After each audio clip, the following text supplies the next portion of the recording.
3 ans après la destruction de Jurassic World, la polémique sur Isla Nublar fait rage.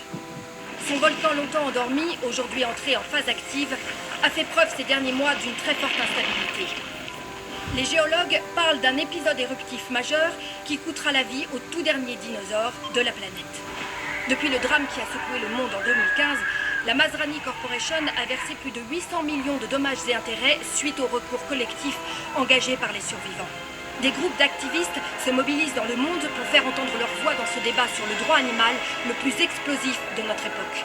Face à une éruption, on peut dire quasiment imminente, le Sénat américain a réuni une commission spéciale pour répondre à une question morale essentielle. Faut-il accorder aux dinosaures la même protection qu'aux autres espèces menacées, ou bien faut-il les laisser mourir? Je crois que nous devrions laisser nos magnifiques et glorieux dinosaures être emportés par le volcan. Silence, je vous prie. Aussi malheureux que cela puisse être. Nous avons faussé le cours de l'histoire naturelle.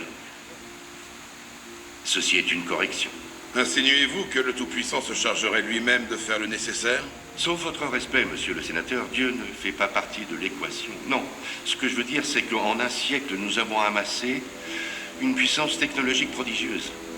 Et que dans les faits, nous nous sommes révélés totalement inaptes à maîtriser cette puissance. Il y a 80 ans, qui aurait prédit la prolifération nucléaire? Pourtant, c'est arrivé. C'est la puissance génétique maintenant. Alors, combien de temps va-t-elle mettre à se répandre autour du globe? Et quel usage va-t-on en faire? Ça ne s'arrêtera pas à la déextinction des dinosaures. Mais je ne suis pas sûr de vous suivre. De quoi parlez-vous? Eh bien, je parle d'un changement brutal, cataclysmique, généré par l'homme. Quel genre de changement? Ça, c'est comme la mort. On ne sait pas ce qui nous attend avant d'avoir franchi le seuil. Combien de preuves vous faudra-t-il encore?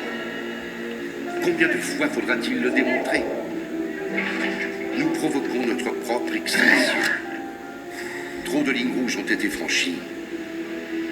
Et notre planète a été de manière fondamentale polluée par l'appât du gain et des politiques mégalomaniaques.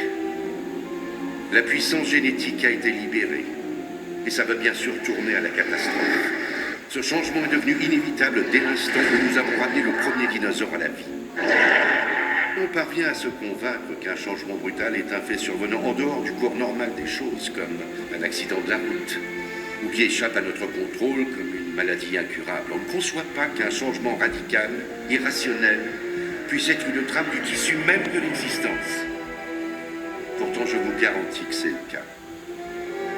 Et c'est ce qui est en train de se produire.